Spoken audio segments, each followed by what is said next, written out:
एक छोटी सी गलती, बस एक मामूली खरीदारी, और देखते ही देखते एक इंसान ऐसी साजिश के बीच फंस जाता है जहां लोग सिर्फ पीछा नहीं करते, मार भी देते हैं। सोचो, तुम एक पुरानी मार्केट में आराम से घूम रहे हो, चारों तरफ शोर, लोगों की आवाजें, पुरानी चीजों की दुकानें, और फिर तुम्हारी नजर एक छोटी सा जहाज के मॉडल पर पड़ती है। एक साधारण खिलौना जैसा दिखने वाला जहाज, लेकिन समस्या ये है कि उसी जहाज को देखकर अचानक कई लोगों की सांसें तेज हो जाती हैं, क्योंकि वो खिलौना नहीं था, वो एक रहस्य की चाबी थी, और उस रहस्य के पीछे लोग कई सालों से भाग रहे थे। कहानी शुरू होती है टिनटिन से, एक जिज्ञासु, तेज दिमाग वाला युवा रिपोर्टर जिसके लिए दुनिया का हर कोना एक नया रहस्य है। उसके साथ है उसका वफादार साथी स्नोवी। और आज का दिन बाकी दिनों की तरह ही लग रहा था। कोई खतरा नहीं, कोई दौड़ नहीं, कोई गोली नहीं, लेकिन कुछ मिनट बाद सब कुछ बदल जाता है। टिनटिन एक पुराने बाजार में घूम रहा होता है। हर तरफ अलग अलग तरह की चीजें रखी हुई हैं, कहीं घड़ियां, कहीं पेंटिंग्स, कहीं पुरानी मूर्तियां। लोग आते हैं, देखते हैं, मोल भाव करते हैं और चले जाते हैं। फिर अचानक उसकी नजर एक छोटे जहाज पर टिक जाती है। एक खूबसूरत जहाज, लकड़ी से बना मॉडल। उसका डिजाइन इतनी बारीकी से बनाया गया था कि कोई भी उसे देखकर रुक जाए, लेकिन टिनटिन सिर्फ देखता नहीं, उसकी आंखें जैसे उस जहाज में कुछ महसूस करती हैं। स्नोवी भी उस मॉडल के पास जाकर सूंघने लगता है। टिनटिन को वो जहाज पसंद आ जाता है। वो दुकान वाले से कीमत पूछता है और बिना ज्यादा सोचे उसे खरीद लेता है। बस यहीं से समस्या शुरू हो जाती है, क्योंकि जैसे ही वो जहाज खरीदता है, अचानक पीछे से एक आदमी तेजी से उसके पास आता है। उसके चेहरे पर बेचैनी साफ दिखाई दे रही थी। वो टिनटिन से कहता है, मैं ये जहाज खरीदना चाहता हूँ, जितने में लिया है उससे डबल रेट में। टिनटिन थोड़ी देर उसके चेहरे को देखता है। उसे समझ नहीं आता कि एक छोटा सा मॉडल जहाज किसी के लिए इतना जरूरी कैसे हो सकता है। वो मना कर देता है। आदमी के चेहरे का रंग हल्का सा बदल जाता है, लेकिन इससे पहले कि टिनटिन कुछ सोच पाए, एक दूसरा आदमी भी वहां आ जाता है, और ये वाला पहले वाले से भी ज्यादा अजीब था। वो भी वही बात कहता है, उसे भी वही जहाज चाहिए। अब टिनटिन के चेहरे से मुस्कान धीरे धीरे गायब होने लगती है, क्योंकि एक ही चीज के पीछे दो अनजान लोग इस तरह भाग रहे हैं। ये नॉर्मल नहीं था, लेकिन टिनटिन फिर भी जहाज नहीं बेचता। वो वहां से निकल जाता है, और जाते समय उसकी नजर पीछे खड़े दोनों आदमियों पर पड़ती है। दोनों एक दूसरे को घूर रहे थे, ऐसे जैसे कोई पुरानी दुश्मनी अचानक सामने आ गई हो। टिनटिन के मन में सवाल पैदा होते हैं, लेकिन उसे अभी अंदाजा नहीं था कि वो सिर्फ सवाल नहीं थे, वो चेतावनी थी। घर पहुंचने के बाद सब कुछ सामान्य लगता है। टिनटिन जहाज को अपने कमरे में रख देता है और अपनी बाकी चीजों में लग जाता है, लेकिन स्नोवी का ध्यान बार बार उसी जहाज पर जा रहा था। कुत्ते अक्सर वो महसूस कर लेते हैं जो इंसान नहीं कर पाते, और शायद स्नोवी कुछ समझ रहा था। कुछ देर बाद वो खेलते खेलते उछलता है और वो जहाज को नीचे गिरा देता है। टिनटिन तुरंत पलट कर देखता है और जहाज टूट चुका था, लेकिन अगले ही पल उसकी नजर जमीन पर पड़ी एक छोटी सी चीज पर जाती है। कुछ ऐसा जो उस जहाज के अंदर छुपा हुआ था, एक छोटी धातु जैसी बेलनाकार चीज। अब टिनटिन की आंखों में हैरानी थी। वो धीरे धीरे उसे उठाता है। उसके चेहरे पर सवाल साफ दिखाई दे रहे थे। ये अंदर कैसे था? लेकिन असली सवाल कुछ और था। अगर इस जहाज के अंदर ये छुपा था, तो क्या वो दोनों आदमी इसी के पीछे थे? और उससे भी डरावनी बात, क्या उन्हें पता चल चुका है कि जहाज अब टिनटिन के पास है? उसी समय घर के बाहर किसी की परछाई दिखाई देती है। कोई उन्हें देख रहा था, और इस बार मामला सिर्फ एक रहस्य का नहीं था। वो घर के बाहर खड़ी वो परछाई कुछ सेकंड तक खिड़की की तरफ देखती रहती है और फिर अंधेरे में गायब हो जाती है। अंदर टिनटिन अभी भी उस छोटी धातु की चीज को हाथ में पकड़े खड़ा था। उसका दिमाग तेजी से चल रहा था। एक टूटा हुआ जहाज, उसके अंदर छुपी रहस्यमयी चीज, और अचानक उसे खरीदने की कोशिश करते दो अजनबी लोग। वो उस धातु की चीज को ध्यान से देखने लगता है। बाहर से देखने पर वो किसी छोटे कंटेनर जैसी लग रही थी, लेकिन उस पर कोई निशान नहीं था, कोई नाम नहीं, कोई संकेत नहीं, सिर्फ सवाल। और टिनटिन को सवालों से ज्यादा कुछ पसंद नहीं था, लेकिन कुछ सवाल ऐसे होते हैं जिनके जवाब तलाशना बहुत महंगा पड़ता है। अगली सुबह टिनटिन फैसला करता है कि उसे इस जहाज के बारे में पता लगाना होगा। वो मॉडल को उठाता है और उसकी पहचान खोजने निकल पड़ता है। रास्ते में भी उसका ध्यान बार बार पीछे जा रहा था, जैसे कोई उसका पीछा कर रहा हो, लेकिन जब भी वो पलट कर देखता तो कोई नहीं हॉट, और यही चीज सबसे ज्यादा डरावनी होती है। कुछ देर बाद टिनटिन एक पुराने जहाजों के जानकार आदमी के पास पहुंचता है। वो आदमी मॉडल को हाथ में लेता है, पहले आराम से देखता है, फिर अचानक उसका चेहरा बदल जाता है। उसकी आंखें सिकुड़ जाती हैं। वो दोबारा जहाज को घुमाकर देखने लगता है, फिर धीमी आवाज में कहता है, ये यूनिकॉर्न है। टिनटिन कुछ समझ नहीं पाता। वो पूछता है, यूनिकॉर्न क्या है? आदमी उसकी तरफ देखता है और फिर बताता है कि ये कोई साधारण जहाज नहीं था। सैकड़ों साल पहले एक मशहूर जहाज था, यूनिकॉर्न। उसकी कमान एक बहादुर कप्तान के हाथ में थी। लेकिन फिर एक दिन वो जहाज समुद्र में गायब हो गया और उसके साथ गायब हो गया एक ऐसा रहस्य जिसे लोग आज तक ढूंढ रहे थे। टिनटिन ध्यान से सुन रहा था। अब उसकी धड़कन थोड़ी तेज हो चुकी थी क्योंकि कहानी अचानक एक खिलौने से निकलकर इतिहास तक पहुंच चुकी थी। लेकिन तभी पीछे से दरवाजा खुलता है, एक आदमी अंदर आता है और जैसे ही उसकी नजर टिनटिन के हाथ में मौजूद जहाज पर पड़ती है, उसका चेहरा बदल जाता है। टिनटिन तुरंत उसे पहचान लेता है। वही आदमी जिसने बाजार में जहाज खरीदने की कोशिश की थी। वो आदमी धीरे धीरे आगे बढ़ता है और इस बार उसके चेहरे पर नकली मुस्कान नहीं थी। सीधे टिनटिन की आंखों में देखते हुए वो कहता है, तुम्हें अंदाजा भी नहीं है कि तुम किस चीज के साथ खेल रहे हो। फिर वो आदमी मुड़ता है और चला जाता है, बस इतना ही। लेकिन कभी कभी सबसे बड़ा खतरा वो नहीं होता जो हमला करता है, सबसे बड़ा खतरा वो होता है जो पहले चेतावनी देता है। टिनटिन वापस घर लौटता है। अब उसका दिमाग सिर्फ उसी रहस्य में फंसा हुआ था। वो कमरे में आता है और जैसे ही दरवाजा खोलता है, उसके कदम वहीं रुक जाते हैं। कमरा बिखरा पड़ा था, अलमारियां खुली हुई थीं, किताबें जमीन पर थीं, मतलब कोई यहाँ पर आया था। टिनटिन तेजी से उस जगह की तरफ भागता है जहाँ उसने जहाज रखा था, लेकिन जहाज गायब था। उसकी आंखें फैल जाती हैं। कुछ सेकंड के लिए उसका दिमाग खाली हो जाता है क्योंकि अब ये सिर्फ शक नहीं रहा था, कोई सचमुच उसके पीछे था। लेकिन फिर अचानक स्नोवी जोर जोर से भौंकने लगता है। वो कमरे के एक कोने की तरफ भागता है। टिनटिन उसकी तरफ देखता है और वहां जमीन पर पड़ी थी वो छोटी धातु वाली चीज। चोर जहाज ले गया था, लेकिन जो चीज वो ढूंढ रहा था वो उसके हाथ नहीं लगी और शायद उसे ये बात पता भी नहीं थी। लेकिन उसी समय दूर कहीं एक आदमी फोन उठाता है और सिर्फ एक लाइन बोलता है, नक्शे का हिस्सा अभी भी उसके पास है। टिनटिन को अभी तक ये नहीं पता था कि असली खेल अब शुरू होने वाला है। नक्शे का हिस्सा अभी भी उसके पास है। ये शब्द टिनटिन ने नहीं सुने थे, लेकिन अगर सुन लिए होते तो शायद उसी पल शहर छोड़ देता, क्योंकि अब उसके हाथ में कोई साधारण चीज नहीं थी। अब वो ऐसी दौड़ का हिस्सा बन चुका था जिसमें जीतने वाला खजाना पा सकता था। रात बीत चुकी थी, लेकिन टिनटिन के दिमाग में सवाल लगातार घूम रहे थे। वो छोटी धातु की बेलनाकार चीज आखिर थी क्या? और अगर लोग इसके लिए घर में घुस सकते हैं तो इसका मतलब साफ था, उसके अंदर कुछ ऐसा था जो बहुत कीमती था। टिनटिन उसे ध्यान से देखता है। धीरे धीरे वो उसका ढक्कन खोलता है और अंदर से निकलता है एक छोटा पुराना सा कागज, इतना पुराना कि लगता था जैसे सालों से किसी ने उसे छुआ तक नहीं। टिनटिन उसे धीरे से खोलता है। अंदर कुछ अजीब निशान बने हुए थे, कुछ नंबर, कुछ लाइनें। पहली नजर में किसी को कुछ समझ नहीं आता, लेकिन टिनटिन समझ गया था ये कोई चिट्ठी नहीं थी, ये एक नक्शे का हिस्सा था। और अब उसके चेहरे पर पहली बार डर की जगह उत्सुकता आ गई, क्योंकि हर रहस्य के पीछे एक कहानी होती है, लेकिन इस बार कहानी के पीछे खून भी था। उसी समय टिनटिन फैसला करता है कि उसे उस यूनिकॉर्न जहाज की पूरी सच्चाई पता करनी होगी। वो लाइब्रेरी की तरफ निकल पड़ता है। स्नोवी भी उसके साथ भागता हुआ जा रहा था। रास्ते में सब सामान्य दिख रहा था, लोग हंस रहे थे, दुकानें खुली थीं, गाड़ियां चल रही थीं, लेकिन टिनटिन को महसूस हो रहा था कि कोई पीछे है, कोई लगातार उसकी गतिविधियों पर नजर रख रहा था। और इस बार उसका शक सही था। सड़क के दूसरी तरफ खड़ी एक कार धीरे धीरे उसकी रफ्तार से चल रही थी। उसके अंदर बैठे लोग लगातार उसी को देख रहे थे, लेकिन टिनटिन अभी अनजान था। लाइब्रेरी पहुंचकर वो पुराने रिकॉर्ड देखने लगता है। पन्ने में अचानक उसे एक तस्वीर दिखाई देती है, यूनिकॉर्न, वही जहाज, और उसके नीचे लिखा था, समुद्र में रहस्यमयी तरीके से गायब। टिनटिन तेजी से पढ़ना शुरू करता है। कई साल पहले यूनिकॉर्न पर हमला हुआ था। समुद्री डाकुओं ने जहाज को घेर लिया था। लड़ाई हुई, आग लगी, और फिर कप्तान ने एक ऐसा फैसला लिया जिसने सब बदल दिया। उसने जहाज को दुश्मनों के हाथ में देने के बजाय खुद डुबो दिया। टिनटिन धीरे धीरे पढ़ते हुए रुक जाता है, क्योंकि आगे लिखा था, कप्तान ने अपने सबसे बड़े रहस्य को 3 हिस्सों में बांट दिया था। 3 अलग अलग जहाज मॉडल, 3 छुपे हुए नक्शे, और जो तीनों हिस्से जोड़ देगा उसे मिलेगा एक ऐसा खजाना जिसकी कीमत का अंदाजा लगाना भी मुश्किल है। अब टिनटिन की आंखें फैल चुकी थीं। उसके पास एक हिस्सा था, लेकिन बाकी 2 कहाँ थे? और तभी उसे अचानक किसी की मौजूदगी महसूस होती है। वो धीरे धीरे पीछे मुड़ता है, लेकिन कुछ सेकंड बाद उसकी नजर खिड़की पर जाती है। बाहर वही कार खड़ी थी। अब कोई शक नहीं बचा था, वे लोग उसी का इंतजार कर रहे थे। टिनटिन तेजी से लाइब्रेरी से बाहर निकलता है, और जैसे ही वो सड़क पर आता है तो कार का दरवाजा खुलता है। 2 आदमी बाहर निकलते हैं। उनके चेहरे पर कोई जल्दबाजी नहीं थी, क्योंकि उन्हें पता था शिकार कहीं नहीं जाएगा। टिनटिन तेज कदमों से चलना शुरू करता है, और अगले ही पल पीछे से आवाज आती है, उसे पकड़ो। भीड़ से भरी सड़क अचानक एक खतरनाक भूल भुलैया बन जाती है। टिनटिन लोगों के बीच से निकल रहा था, लेकिन चलते चलते उसके सामने रास्ता खत्म हो जाता है। उसके सामने एक ऊंची दीवार खड़ी थी। पीछे कदमों की आवाज लगातार करीब आ रही थी, और बीच में खड़ा था टिनटिन। कुछ सेकंड पहले तक वो भाग रहा था,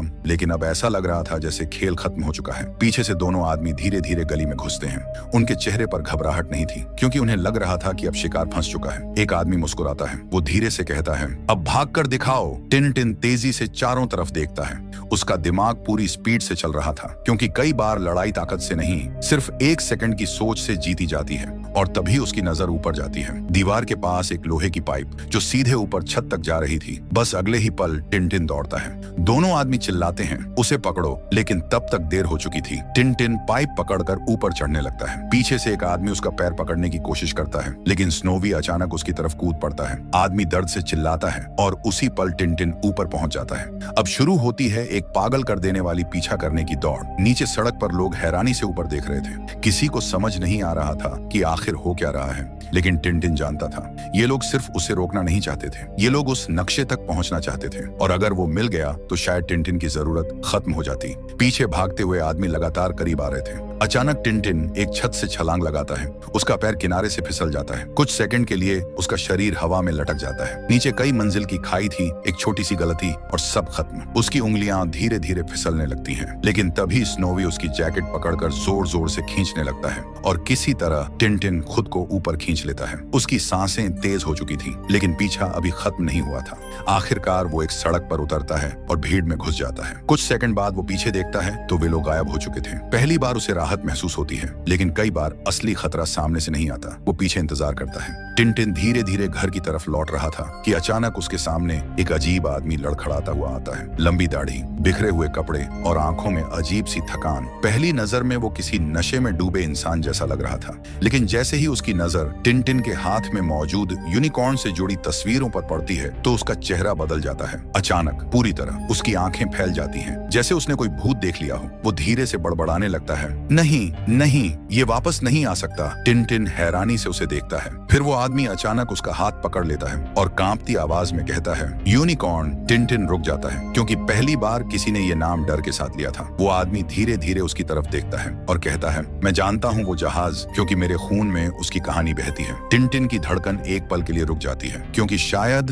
उसे आखिरकार कोई मिल चुका था जो इस रहस्य का दरवाजा खोल सकता था। लेकिन उसी समय सड़क के दूसरी तरफ एक कार रुकती है और उसके अंदर बैठे लोग उस आदमी को पहचान लेते हैं। वे हैरान हो जाते हैं, क्योंकि वो कोई साधारण शराबी नहीं था। वो था कप्तान का आखिरी वंशज। अब शिकार सिर्फ टिनटिन नहीं रहा था, क्योंकि जिस आदमी को कुछ सेकंड पहले तक हर कोई एक नशे में डूबा हुआ बेघर इंसान समझ रहा था, वो अचानक इस पूरे रहस्य का सबसे महत्वपूर्ण हिस्सा बन चुका था। टिनटिन उसकी तरफ देख रहा था। उसके दिमाग में लगातार एक ही सवाल घूम रहा था, ये आदमी आखिर है कौन? वो आदमी लड़खड़ाते हुए खड़ा था। उसकी आंखें लाल थीं, कपड़े धूल से भरे हुए थे और चेहरा ऐसा लग रहा था जैसे उसने जिंदगी से उम्मीद बहुत पहले छोड़ दी हो। लेकिन उसकी आंखों के अंदर एक चीज अभी भी बची हुई थी, खतरनाक यादें। वो कहता है कि मेरा नाम है हैडॉक। टिनटिन कुछ सेकंड उसे देखता रहता है। उसे यकीन नहीं हो रहा था कि ये इंसान किसी कप्तान का वंशज हो सकता है। लेकिन फिर हैडॉक एक ऐसी बात बोलता है जिससे सब कुछ बदल जाता है। वो कहता है, यूनिकॉर्न सिर्फ एक जहाज नहीं था, वो हमारे परिवार का इतिहास था। और तभी पीछे सड़क पर खड़ी कार का दरवाजा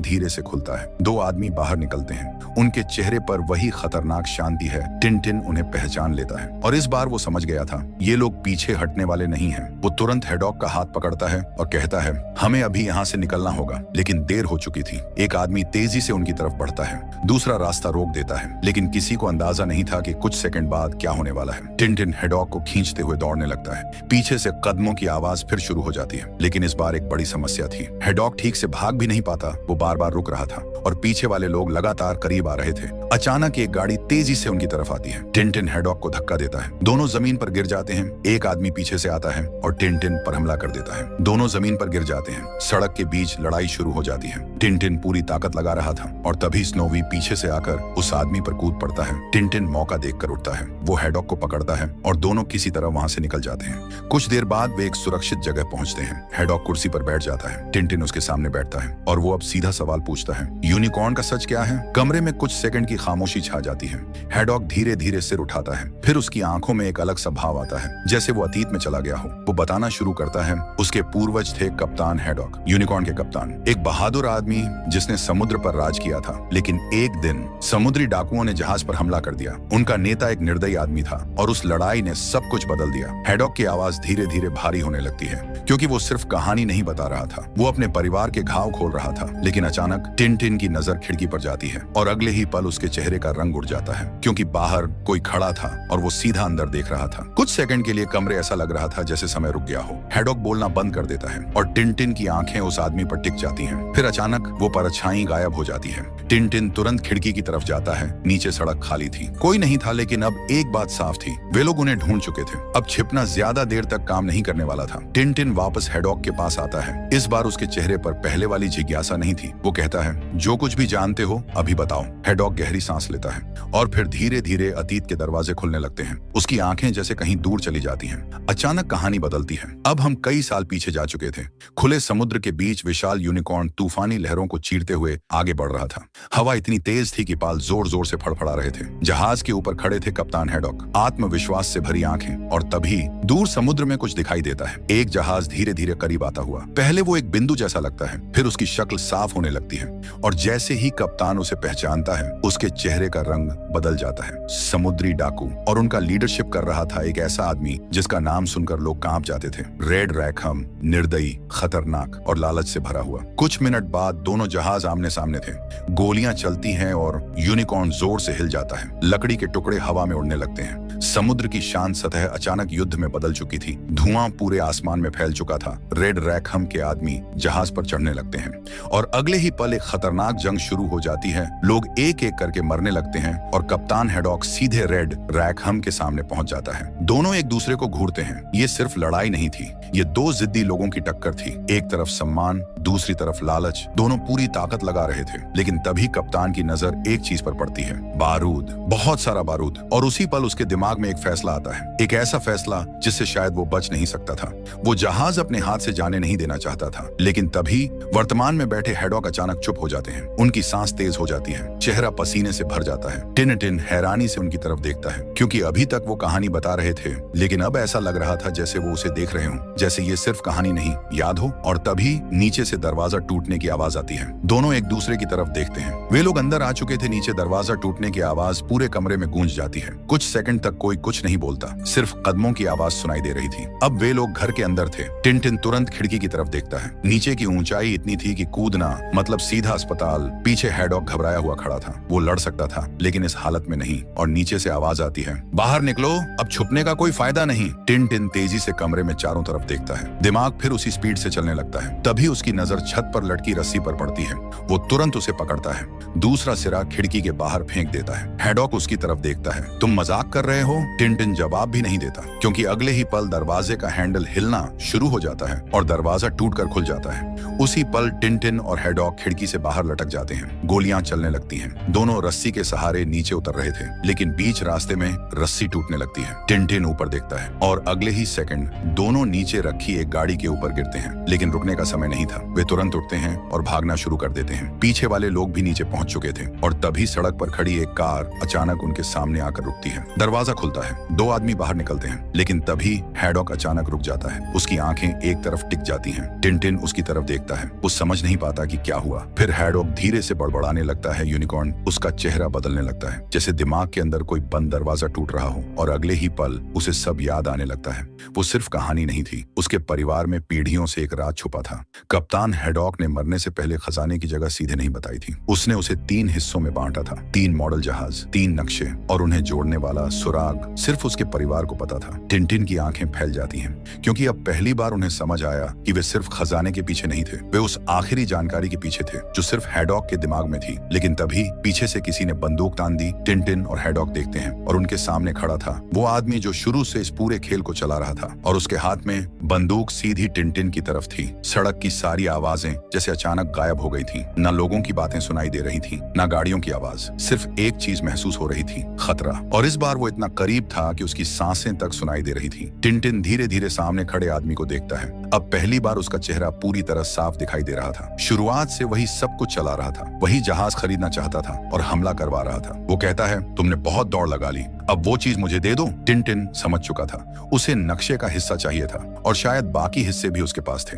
लेकिन सबसे बड़ी समस्या हैडॉक थी, क्योंकि अचानक उसकी आंखें फिर बदलने लगी थी, जैसे दिमाग के अंदर बिखरे हुए टुकड़े धीरे धीरे जुड़ रहे हों। वो अपने सिर को पकड़ लेता है। कुछ याद आने लगा था, कुछ बहुत बड़ा, कुछ ऐसा जो सब कुछ बदल सकता था। उधर सामने खड़ा आदमी अब गुस्से में आ जाता है। वो बंदूक और करीब लाता है, लेकिन तभी स्नोवी अचानक पीछे से दौड़कर उसके पैरों पर कूद पड़ता है। सब कुछ एक सेकंड में बदल जाता है। बंदूक नीचे गिर जाती है। टिनटिन मौका देखकर हैडॉक को खींचता है और दोनों भागने लगते हैं। फिर शुरू होती है पूरी फिल्म की सबसे खतरनाक और पागल कर देने वाली दौड़। सड़कें टूट रही थीं, गाड़ियां आपस में टकरा रही थीं, लोग इधर उधर भाग रहे थे। एक साधारण पीछा अब पूरे शहर में फैल चुका था। टिनटिन और हैडॉक एक बाइक लेते हैं और अगले ही पल वे तेज रफ्तार में निकल पड़ते हैं। लेकिन पीछे वाले लोग भी रुकने वाले नहीं थे। गाड़ियां उनका पीछा कर रही थीं। हर मोड़ मौत जैसा लग रहा था। एक ट्रक उनके सामने आता है, बाइक हवा में उछल जाती है, लेकिन वे किसी तरह दूसरी तरफ गिरते हुए बच जाते हैं। अचानक वो चिल्लाने लगता है और कहता है कि मुझे याद आ गया। टिनटिन तुरंत उसकी तरफ देखता है। हैडॉक की आंखें फैल चुकी थीं। उसे आखिरकार अपने पूर्वज की आखिरी बात याद आ गई थी, तीनों नक्शों को जोड़ने का तरीका। और उसी पल सारे टुकड़े जुड़ जाते हैं। खजाना सिर्फ सोना नहीं था, ये उस परिवार का इतिहास था, एक विरासत, एक सच्चाई जिसे लालच ने सालों तक दफन करके रखा था। आखिरकार दुश्मन हार जाता है और टिनटिन व हैडॉक बच निकलते हैं। लेकिन सबसे खूबसूरत बात ये थी, टिनटिन ने सिर्फ एक खजाना नहीं ढूंढा था, उसे एक दोस्त मिला था, एक नया साथी और एक नई शुरुआत। क्योंकि कुछ रहस्य खत्म नहीं होते, वो बस अगली यात्रा की शुरुआत बन जाते हैं। और शायद कहीं किसी दूसरी जगह एक नया दरवाजा खुलने का इंतजार कर रहा था। और इस तरह एक बार फिर टिनटिन ने साबित कर दिया कि असली हीरो वो नहीं होता जिसके पास सबसे ज्यादा ताकत हो, बल्कि वो होता है जो डर के बावजूद सच का साथ दे। दोस्ती, भरोसा और हिम्मत, यही इस एडवेंचर की असली जीत थी। मैं मिलता हूँ आपसे अगली वीडियो में एक और एडवेंचर के साथ।